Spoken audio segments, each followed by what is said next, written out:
নমস্কাৰ আপোনালোক সকলোকে পুনৰবাৰ আপোন চৰ্চৰ অন্য এটা ভিডিঅ' লৈ স্বাগতম জনাইছো। আপোনালোকে বাৰু কি সিম কাৰ্ড ব্যৱহাৰ কৰে কমেন্ট এটা কৰি জনাওকচোন। এয়াৰটেল চলায় নে ভোডাফোন চলায় নে আইডিয়া চলায় নে জিঅ' চলায় কি চলায় আপোনালোকে কমেন্ট এটা কৰি জনাব। আপোনালোকে যি সিমেই নচলাওক কিয় সেইবিলাক বাদ দিয়ক, আপোনালোকে BSNL লওক।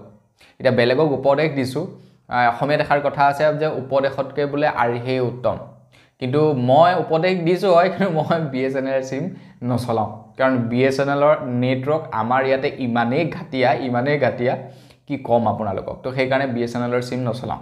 কিন্তু আপোনালোকৰ তাত যদি BSNLৰ নেটৱৰ্ক ভাল, BSNL চলাব পাৰে, কাৰণ BSNLে বৰ্তমান সময়ত কম দামত ৰিচাৰ্জ আপোনালোকক দি আছে। কিন্তু আপোনালোকক মই আজি BSNLৰ ৰিচাৰ্জৰ বিষয়ে ক'বলৈ অহা নাই। BSNLে নতুনকৈ মুকলি কৰিছে এটা বিশেষ ফেচিলিটি, যিটোৰ অধীনত আপোনালোকৰ লাভ হ'ব, আপোনালোকৰ যথেষ্ট পৰিমাণৰ লাভ হ'ব। তো সেই ফেচিলিটিটোনো কি মই আজি আপোনালোকক তাৰ ওপৰতে জনাম। তো মই শ্ৰী পাঞ্জিত গগৈ, আপোনালোকে চাই আছে আপোন চৰ্টছ। আহক আৰম্ভ কৰোঁ আজিৰ ভিডিঅ'। BSNLৰ নেটৱৰ্ক একেবাৰে ঘাটিয়া।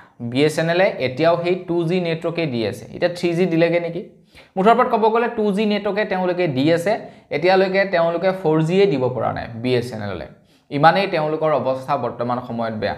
অৱস্থা বেয়া বুলি ক'ব নোৱাৰি, কাৰণ এতিয়া টাটা গ্ৰুপ অফ কোম্পানীয়ে BSNLৰ সৈতে পাৰ্টনাৰশ্বিপ কৰিছে, আৰু টাটা গ্ৰুপ অফ কোম্পানীয়ে এতিয়া প্ৰচেষ্টা চলাই আছে 5G লৈ উন্নীত কৰিবৰ কাৰণে, আৰু খুব সোনকালে 5Gও লঞ্চ কৰিব, বৰ্তমান টাৱাৰ বহাই আছে।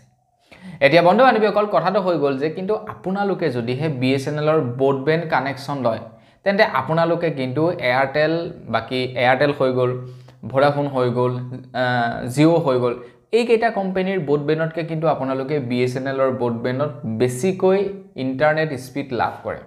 মই ঘৰত এটা বহাই ৰাখিছোঁ জিঅ'ৰ ব্ৰডবেণ্ড, যিটোৰ নেকি নেটৱৰ্ক মানে 2-3 দিনৰ মূৰে মূৰে বেয়া হৈ থাকে। 2-3 দিনৰ মূৰে নেটৱৰ্ক একদম ঘাটিয়া হৈ যায়, হঠাতে নচলা হৈ যায়, মানে 1 ঘণ্টা 2 ঘণ্টা তেনেকৈ চলি থাকে, একেবাৰেই নচলে, একেবাৰেই নেটৱৰ্ক নচলে। তো এনেকুৱা হয়। তো সেইটো ব্ৰডবেণ্ডৰ ক্ষেত্ৰত মানে খুব দেখিবলৈ পোৱা যায়। কিন্তু এতিয়া BSNLে এইকেইটা কোম্পানীক টক্কৰ দিবৰ কাৰণে এনেকুৱা এটা ধামাকা প্লেন লঞ্চ কৰি দিছে BSNLে। তো BSNLে কৈছে আপোনালোকে 500টা ফ্ৰী চেনেল লাভ কৰিব তেওঁলোকৰ ব্ৰডবেণ্ড কানেকশ্যন ল'লে। অকল সেয়াই নহয়, আপোনালোকে প্ৰায় 20টা OTT প্লেটফৰ্মৰ ছাবস্ক্ৰিপশ্যন লাভ কৰিব। 20টা OTT platform, Netflix, Disney Hotstar, এনেকুৱা এমেজন প্ৰাইম, এনেকুৱা প্ৰায় 20টা OTT প্লেটফৰ্মৰ আপোনালোকে ছাবস্ক্ৰিপশ্যন লাভ কৰিব বুলি জনাইছে, আৰু তাৰ লগে লগে জনাইছে হাই স্পীড ডাটাও আপোনালোকে লাভ কৰিব, আৰু কম দামত। এয়াৰটেলৰ 800 টকা, জিঅ'ৰ মই যিটো ইউজ কৰিছোঁ তাত 800 টকা প্ৰত্যেক মাহে ৰিচাৰ্জ কৰিব লাগে, তাতকৈও কম দামত প্ৰদান কৰিব বুলি কৈছে। এতিয়া জিঅ'ৰ BSNLৰ এই কথা শুনি বাকী কোম্পানীকেইটা শ্বকড হৈ গৈছে। এতিয়া কি হ'ব, কাৰণ যে BSNLে যেতিয়াই নেকি ৰি-এণ্ট্ৰি মাৰিলে, কামবেক কৰিলে ন মাৰ্কেটত, তেতিয়া বাকী কোম্পানীবিলাকৰ চিন্তা হৈ গ'ল। এতিয়া তেওঁলোকে ৰিচাৰ্জৰ দামটো লাহে লাহে কমাইছে, গতিকে খুব সোনকালে তেওঁলোকে ব্ৰডবেণ্ডৰ দামটো কমাব, আৰু ব্ৰডবেণ্ডত 400-500 আমি উপলব্ধ হ'ব। গতিকে আপোনালোকে BSNLৰ এটা ব্ৰডবেণ্ড ল'ব পাৰে, একদম আল্টিমেট নেটৱৰ্ক, আল্টিমেট স্পীড আপোনালোকে পাব। ভোডাফোন, আইডিয়া, এয়াৰটেল, এইবিলাকৰ জিঅ' ফাইবাৰ, এয়াৰটেল ফাইবাৰ, ইহঁততকৈ মানে ভাল স্পীড আপোনালোকে লাভ কৰিব। তো আপোনালোকে এটা ল'ব পাৰে BSNLৰ তেওঁলোকৰ ব্ৰডবেণ্ড কানেকশ্যন।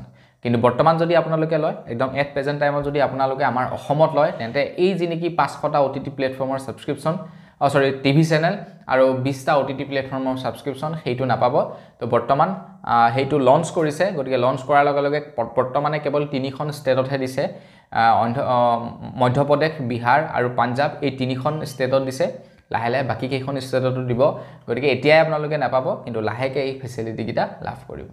তো আজিৰ ভিডিঅ' জনাবলগীয়া খবৰ ইমানটোৱে আছিলে। খবৰটো জানি কেনেকুৱা লাগিলে কমেণ্ট কৰি জনাব, যদি ভাল লাগিলে লাইক এটা কৰিব, চেনেল যদি ছাবস্ক্ৰাইব কৰা ছাবস্ক্ৰাইবটো কৰি যাব। পুনৰ এটা ভিডিঅ' লগ পোৱাৰ খালি বিদায় মাগিছোঁ, ধন্যবাদ, জয় অসম।